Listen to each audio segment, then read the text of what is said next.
Hi, I'm Marta Waller. I'm here with Dr. Joe Haraszti. Hi, how are you? Hi, Marta.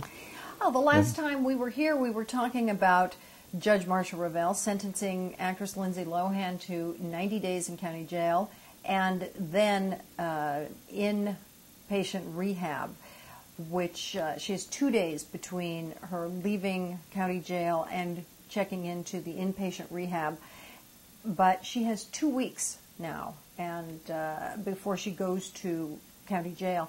And you were saying this could be a tragic mistake for a woman who clearly has addiction problems. Yes. The judge would not allow her to have her scram bracelet removed. Her attorney, Sean Chapman, said, well, can we have the scram bracelet taken off for 2 weeks? And she said that's not going to happen. Right. So why is it a mistake? Why should she have simply been taken away by the deputies? But first of all, let me just say that I applaud Judge Revel's decision about the 90 days in jail and also the 90 days in rehab. I think something had to be done to get Lindsay's attention. Clearly, everything that has been done up to now has failed to get her attention. She's still in massive denial. She's still flaunting authority. She feels she's special. She feels that she's above the law. So something had to happen to get her attention, and I think this will get her attention. Okay, having said that, I feel, on the other hand, the judge has really sent a mixed signal by giving her 2 weeks to get her quote-unquote affairs in order.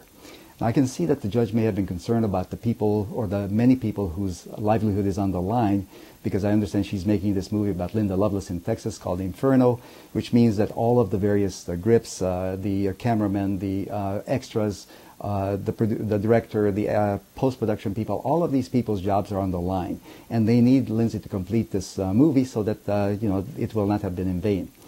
However, what I say to that is that, ultimately Lindsay and the judge is not responsible for this.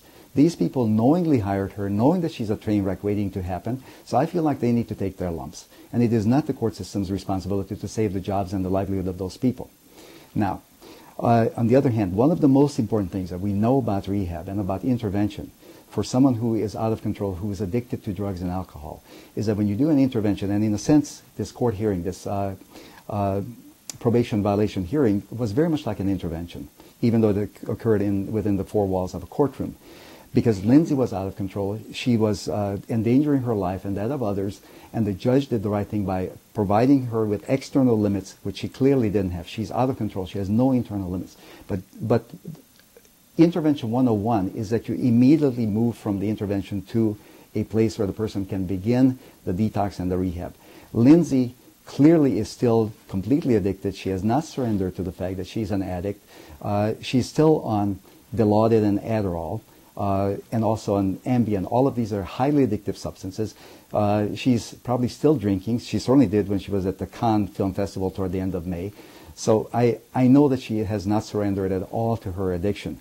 So giving her 2 weeks is basically setting her up for failure at the very least, or at the very most, it could be a very tragic outcome. She could possibly kill herself or die accidentally, even though inadvertently, but this could have a very, very bad outcome. Now, it's possible. She'll have had a birthday party. She'll be out. Paparazzi will see her. But it's possible she could be spending the time working, finishing up her commitments, and then checking into jail. When she gets to jail, it will be a tremendous shock, as it was for Paris Hilton. I think that that first couple of days will be very, very difficult for her. But more than that, she'll have access to psychiatric counseling and therapy because she'll certainly need it. Whether she does the full 90 days or a portion of it remains to be seen. But given everything that's happened, I wouldn't be surprised if she wound up there perhaps longer than she is anticipating. But when she gets out, she will have 2 days to check into her inpatient rehab, and that will be something that is decided in the next however many days or a couple of weeks. When it'll be decided where she has to go. Right.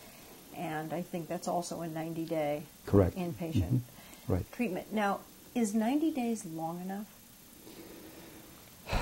Well, it's difficult to say. Ultimately, it is not so much about the time, not so much 90 days, but rather about her state of mind. If indeed, whatever time she spends in jail gets the message through to her that, hey, something is very wrong with my life, I need to take a close look, regardless of whose fault it is that I'm here. I need to take a close look at why I'm here, what's going on, and what can I do to prevent this from happening ever again. I hope that that's what she does, so that by the time she gets into rehab, she will be in the proper frame of mind to say, okay, I'm powerless over these drugs. I'm powerless over alcohol. I'm powerless over opioids, which is Dilaudid. It's a very powerful painkiller, very close to heroin and morphine. It is extremely addicting. I've seen people who will actually break their arms or have painful dental procedures done just so they can get Dilaudid. I actually got a question about being in jail, and Yes. when you were saying if you come to the realization, do you think is it possible that in spending time alone in jail, where she's not part of the general population, that just by virtue of being alone, that if you have to be alone with yourself, you might actually start thinking about how you got there? Or could the opposite happen, where you just build up more and more resentment? Well, there's no way I can predict. I Not can't get inside her mind. No, not her but, specifically. Yeah. But, would one extreme or the other be a common thing? Yes, I think, people can do one of several things, but I think most people, if they are left to their own devices, where they're alone, where they realize that there's no way out, that they're caught. They're essentially cornered. They're caught in a trap. They have to think about, okay, how did I get here? What can I do to prevent this from happening? Now, Lindsey is old enough, at age 24. She has a fully functioning mind. The human mind is not fully developed until about age 24. She's 24 now. So she should have her executive functioning intact, except for the fact that she's been a drug addict. So she should be able to think it through, that, look, something got me here.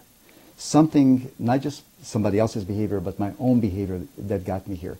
And she should think about what can I do to prevent this from happening. I hope she does that. Now, it could be the opposite, that she'll just be in denial and she'll be enraged about everything in her life, and it's going to be projecting blame on everybody else. It's the judge, her attorney, everybody's incompetence that got her in here, her friends, etc., and that she won't look at herself. But if she doesn't do it in jail, I think she will have to do it in the rehab, because there she's going to be challenged and she's going to be confronted. I also hope that while she's in rehab, that she will have one-to-one with a very well-trained psychotherapist who will know how to draw her out, how to bring out some of the hurts and the pain and everything that has brought her to this point. That's the other thing. The court will have a great say in where she actually has her inpatient rehab. This isn't going to be going to an inpatient rehab where she can actually get out when she feels like it. This will be a lockdown facility where she must do the rehab, and that will be important to her recovery. Right, and there are many court-approved facilities where it's kind of no nonsense, where there's not going to be the frou-frou accoutrements that you might get at Promises or Le Cirque and so on, or at the Cirque Lodge or whatever. I mean, this will be very plain, very simple, very functional, where nobody's going to cater to her. She's going to have to do things for herself. She's going to have to make her own bed. She's going to have to do things that she hasn't done probably ever, or maybe hasn't done in years, where she will have to start taking responsibility for herself for the first time in her life, and where she realizes that there are external controls, because she lacks the internal controls. The only way to help someone gain the external control, to develop the internal controls, is to provide it externally. So Judge Revel has done this by sentencing her to the 90 days jail, and also by the 90 days rehab. Now, the 90 days rehab may not be sufficiently long to be away from all the temptations and all the possible things that she will be exposed to once she leaves. But it's a start. And there again, I think if she's followed very closely with her probation, where people will swoop down on her if she breaks her probation with further time in rehab or whatever, eventually she will have to get the message. And this may be the last chance for society to intervene before she self-destructs. Well, in our next session, we're going to discuss some of the things she has done to circumvent the alcohol and drug restrictions the Scram bracelet has put on her. Right. So until next time, I'm Marta Waller. And I'm Dr. Joe Haraszti. See you next time.